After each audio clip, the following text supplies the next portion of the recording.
शुभ सकाळ पिलामाने मु कुशभद्रा सरकारी उच्च विद्यालय सहकारी शिक्षयित्री बासंती नायक तुम मानू आम साथी कार्यक्रम को स्वागत जनाऊँगी। आज आम तृतीय श्रेणी गणित बहिर पाठ 1 कार्यखेल प्रसंगटी पढ़ा।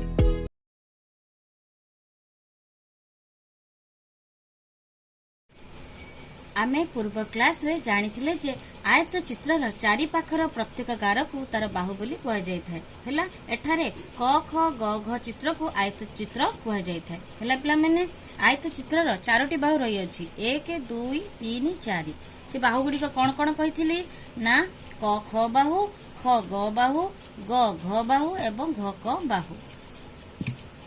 ता सहित आयत चित्रर केवल विपरीत बाहु मानक दैर्घ्य समान। विपरीत बाहु कहले कौन ना पिला माने क ख विपरीत बाहु सहित ग घ विपरीत बाहु समान एवं ख ग विपरीत बाहु सहित घ क विपरीत बाहु समान। हैला पिला माने ता आज आमे कोन पढिबा ना आयत चित्रर शीर्ष बा कोण का कह जाय थाए। हैला पिला माने ना आयत चित्र शीर्ष बा कोण का कह जाय थाए ना आयत चित्रर दुईटी बाहु जेकोसी दुईटी बाहु ए बाहु जेमती क ख बाहु एवं ग ख बाहु, क ख बाहु ग ख बाहु जो बिंदु रे परस्पर को जोग करती ताहाकू शीर्ष बिंदु बा कोण बोली कुहा जाय थाए।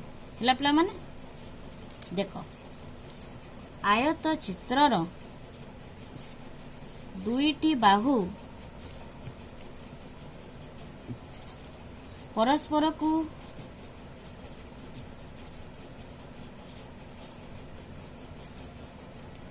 जो बिंदु रे जोग करती ताहाकू शीर्ष बिंदु बा कोण बोली कुहा जाय थाए।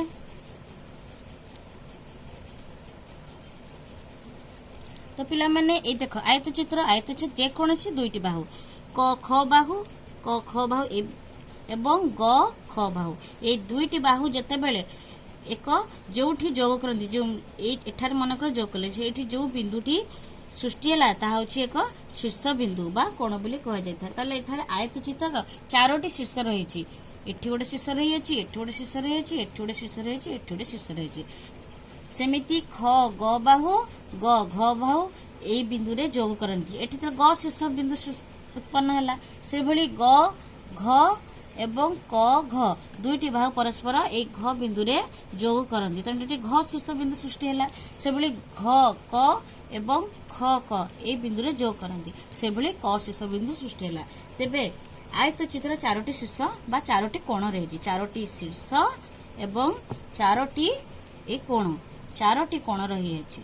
पिला पिला माने क कोण ख कोण ग कोण घ कोण। देखो एठी आयत चित्रर चारोटी शीर्ष बा कोण रहिछि। से चारोटी शीर्ष कोण यथा क शीर्ष ख शीर्ष ग शीर्ष आउ घ शीर्ष। हैला पिला माने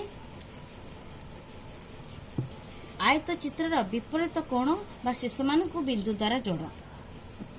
देखो पिला माने एठार होछि आयत चित्र ए आयत चित्रर विपरीत कोण मान एक कोण रे विपरीत कोण होछि क र विपरीत कोण होछि ग एवं ख र विपरीत कोण होछि घ। तो आमे एठी विपरीत कोण को कोन करबा ना जोग करबा बिंदु द्वारा जोग करबा। तमे पिला माने आयत चित्र अंकन करबो। अंकन कला परे एही आकू एक क कोण सहित तार विपरीत कोण ग कोण ताकू आमे एंटी जोग करबो।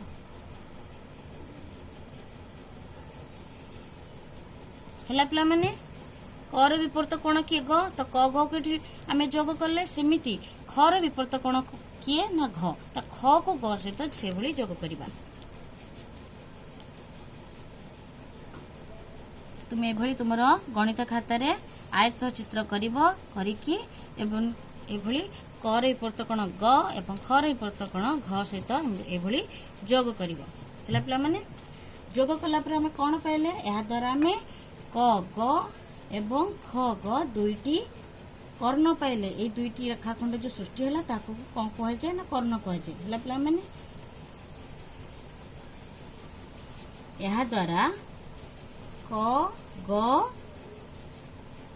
ଏବଂ ଖ ଗ ରେଖାଖଣ୍ଡ ଯୋଉ ସୃଷ୍ଟି ହେଲା ତାକୁ କଣ କୁହାଯାଏ ନା ଆୟତ ଚିତ୍ରର କର୍ଣ୍ଣ କୁହାଯାଏ। ଆୟତ ଚିତ୍ରର କର୍ଣ୍ଣ ଆୟତ ଚିତ୍ର କର୍ଣ୍ଣ ବୋଲି କୁହାଯାଇଥାଏ। ହେଲା ପିଲାମାନେ ଆୟତ ଚିତ୍ର କର୍ଣ୍ଣ କଣ ହେଲା ତାହେଲେ କ ଗ ଆଉ ଖ ଗ। ଏହି କର୍ଣ୍ଣ ଦ୍ୱୟକୁ ତୁମେ ମାନେ ଏଇ ସ୍କେଲ ସାହାଯ୍ୟରେ ମାପିକି ଦେଖିବ। ହେଲା ପିଲାମାନେ କେତେ ସେମି ହଉଛି ତୁମେ ସ୍କେଲ ସାହାଯ୍ୟରେ ମାପିବ। ଏହି ଆୟତ ଚିତ୍ର କର୍ଣ୍ଣଦ୍ୱୟ ତାହେଲେ ଏ ଆୟତ ଚିତ୍ର କର୍ଣ୍ଣଦ୍ୱୟ ପରସ୍ପର ସମାନ ଅଟନ୍ତି। ଏହିପରି ଭାବରେ ଆମେ ଆୟତ ଚିତ୍ରର ପ୍ରତ୍ୟେକ ବାହୁର ଦୈର୍ଘ୍ୟ ଅଲଗା ଅଲଗା ଅଛି।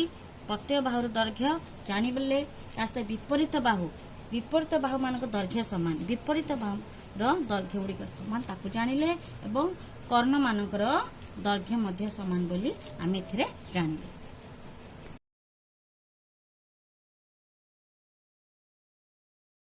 ଆମେ ପୂର୍ବ କ୍ଲାସରେ ପଢିଥିଲେ ଯେ ବର୍ଗ ଚିତ୍ରର ଚାରି ପାଖର ପ୍ରତ୍ୟେକ ଗାରକୁ ତାର ବାହୁ ବୋଲି କୁହାଯାଇଥାଏ। ହେଲା ପିଲାମାନେ ଏବଂ ଏହି ବର୍ଗ ଚିତ୍ରର ଚାରୋଟି ବାହୁ ରହିଅଛି। ଦେଖ ପ ଫ ବାହୁ, ଫ ବ ବାହୁ, ବ ଭ ବାହୁ ଏବଂ ଭ ପ ବାହୁ ଏଭଳି ବର୍ଗ ଚିତ୍ର ଚାରୋଟି ବାହୁ ରହିଅଛି ଏବଂ এই ଚାରୋଟି ବାହୁ ପରସ୍ପର ସମାନ ଅଟନ୍ତି। ହେଲା ପିଲାମାନେ ତ ଆଜି ଆମେ ଏହି ବର୍ଗ ଚିତ୍ରର ଶୀର୍ଷ ବା କୋଣ କାହା କୁହାଯାଏ ସେ ସମ୍ବନ୍ଧରେ ପଢିବା। ଦେଖ ତାହେଲେ ବର୍ଗ ଚିତ୍ର ଶୀର୍ଷ ବା କୋଣ କାହା କୁହାଯାଇଥାଏ ନା ବର୍ଗ ଚିତ୍ରର ଦୁଇଟି ବାହୁ ଯେକୌଣସି ଦୁଇଟି ବାହୁ। ଏଠି ତ ଚାରୋଟି ବାହୁ ଅଛି ଆମେ ଧର ଏଇ ବାହୁ ନେଲେ ପ ଫ ବାହୁ ଏବଂ ବ ଫ ବାହୁ এই ଦୁଇଟି ବାହୁ ପରସ୍ପରକୁ ଯେଉଁ ବିନ୍ଦୁରେ ଯୋଗ କରନ୍ତି ତାହାକୁ କଣ କହନ୍ତି ନା ତାହାକୁ ଶୀର୍ଷ ବିନ୍ଦୁ ବା କୋଣ ବୋଲି କୁହାଯାଇଥାଏ। ସେଇଭଳି ସେଠି କଣ ନା ଫ ଶୀର୍ଷ ବିନ୍ଦୁ ଉତ୍ପନ୍ନ ହେଲା ବା ଫ କୋଣ ସୃଷ୍ଟି ହେଲା। ସେଭଳି ଫ ବ ବାହୁ ଏବଂ ଭ ବ ବାହୁ ଏ ଦୁଇ ବାହୁ ପରସ୍ପରକୁ ଯେଉଁ ବିନ୍ଦୁରେ ଯୋଗ କରନ୍ତି ସେଠାରେ ବ ଶୀର୍ଷ ବିନ୍ଦୁ ବା ବ କୋଣ ସୃଷ୍ଟି ହେଲା। ସେଭଳି ବ ଭ ବାହୁ ଏବଂ ପ ଭ ବାହୁ ଏ ଦୁଇଟି ବାହୁ ପରସ୍ପରକୁ ଯେଉଁ ବିନ୍ଦୁରେ ଯୋଗ କରନ୍ତି ସେଠି ବ ଶୀର୍ଷ ବିନ୍ଦୁ ବା ବ ବା ଭ କୋଣ ଉତ୍ପନ୍ନ ହେଲା। ସେଇଭଳି ଭ ପ ବାହୁ ଏବଂ ଫ ବ ବାହୁ ଏ ଦୁଇ ବାହୁ ପରସ୍ପରକୁ ଯେଉଁ ବିନ୍ଦୁରେ ଯୋଗ କରନ୍ତି ସେଠାରେ ପ ଶୀର୍ଷ ବିନ୍ଦୁ ବା ପ କୋଣ ଉତ୍ପନ୍ନ ହୋଇଥାଏ। ଚାଲ ଦେଖ ଏଠି ତ ଲେଖିଦେବା ସେଇ ଜିନିଷ ନା ବର୍ଗ ଚିତ୍ରର ଦୁଇଟି ବାହୁ ବର୍ଗ ଚିତ୍ରର ଦୁଇଟି ବାହୁ ପରସ୍ପରକୁ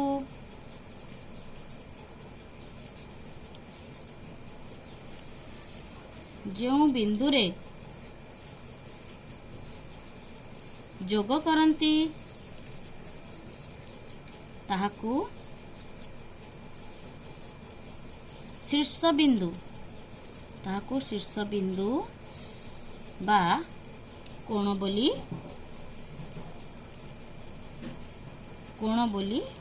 କୁହାଯାଇଥାଏ। ହେଲା ପିଲାମାନେ ତାହେଲେ ଏଠାରେ ଚାରୋଟି ଶୀର୍ଷ କିଏ କିଏ ହେଲେ ନା ବର୍ଗ ଚିତ୍ରର ଚାରୋଟି ଶୀର୍ଷ ବା କୋଣ ରହିଛି। କଣ କଣ ସେ ଶୀର୍ଷ ଦେଖ ଯଥା ପ ଶୀର୍ଷ ବିନ୍ଦୁ, ଫ ଶୀର୍ଷ ବିନ୍ଦୁ, ବ ଶୀର୍ଷ ବିନ୍ଦୁ ଏବଂ ଭ ଶୀର୍ଷ ବିନ୍ଦୁ ବା ପ କୋଣ, ଫ କୋଣ, ବ କୋଣ, ଭ କୋଣ। ପ ଫ ଶୀର୍ଷ ବିନ୍ଦୁ, ବ ଶୀର୍ଷ ବିନ୍ଦୁ ଏବଂ ଭ ଶୀର୍ଷ ବିନ୍ଦୁ। ହେଲା ପିଲାମାନେ ଆଚ୍ଛା ଏଇ ବର୍ଗ ଚିତ୍ରର ବିପରୀତ କୋଣ ବା ଶୀର୍ଷକୁ ଆମେ କଣ କରିବା ଏବେ ଯୋଡ଼ିବା। ବିପରୀତ କୋଣ ତାହେଲେ ପର ବିପରୀତ କୋଣ କିଏ ବା ପର ବିପରୀତ ଶୀର୍ଷ ବିନ୍ଦୁର ବିପରୀତ କିଏ ନା ବ। ସେଭଳି ଫ ଶୀର୍ଷ ବିନ୍ଦୁର ବିପରୀତ କୋଣ କିଏ ନା ଭ। ତ ଆମେ ପର ବିପରୀତ କୋଣ ବ ସହିତ ଯୋଡ଼ିବା ଏବଂ ଫର ବିପରୀତ କୋଣ ଭ ସହିତ ଯୋଡ଼ିବା। ସ୍କେଲ ସାହାଯ୍ୟରେ ଯୋଡ଼ିବା। ବିନ୍ଦୁ କରିବା ବିନ୍ଦୁ ଭଳିଆ କରି ଏହାକୁ ଯୋଡ଼ିବା। ଯେମିତି ପିଲାମାନେ କରୁଛି ତୁମେ ମାନେ ଠିକ ସେଇଭଳି ତୁମର ଗଣିତ ଖାତାରେ କରିବ। ଏମିତି ଏହାକୁ ଯୋଡ଼ିବ। ସେମିତି फ शीर्ष बिंदु सहित फर विपरीत शीर्ष बिंदु किए भ ए फर विपरीत बिंदु फ शीर्ष बिंदुर विपरीत फ सहित यहाँ एभली जोड़ब है पे जोड़ला ये स्केल यहाँ कौन कर ना मापिब केते सेमी हो पे मैंने ताहले ए जो यह द्वारा प प ब एवं फ भ दुईटी रेखाखंड सृष्टि होउछि। ए रेखाखंड दुईटू कौन कह जाए ना रेखाखंड दुईटी को वर्ग चित्र कर्ण बोली कह जाय थाए है पे मैंने ए जो देख ताले वर्ग चित्र कर्ण किए ये जो दुईटी रेखाखंड आम टाणिले प ब रेखाखंड फ भ रेखाखंड जो दुईटी रेखाखंड टाणिबा द्वारा कौन है ना दुईटी कर्ण सृष्टि है। से कर्ण कौन वर्गचित्र कर्ण किए वर्गचित्र कर्ण प ब एवं फ फ भ पिला ताकू तुम स्केल रे मापिब। यही कर्णद्वय को स्केल मापी सारा पर तुम देखिब ए वर्गचित्र कर्णद्वय मध्य परस्पर समान अटंती। एहीपरि भाव में आम कौन जानले ना वर्गचित्र प्रत्येक बाहुर दैर्घ्य परस्पर समान अटंती। ता सहित कौन ना विपरीत बाहु मान दैर्घ्य मध्य समान अटे एवं कर्ण मान दैर्घ्य मध्य परस्पर समान अटंती। है पिलामाने आज आम जहाँ पढ़िले तमें केते जानिल से मु तुमको केते गुड़े प्रश्न पत्र देइछि ता सहित बहिर अभ्यास कार्य मध्य दिया जाइछि। पिलामाने तुम ये बहिर अभ्यास कार्य गुड़ी को करिबो कला परे तुमर श्रेणी व्हाट्सएप ग्रुप रे पठाइबो। हैला धन्यवाद।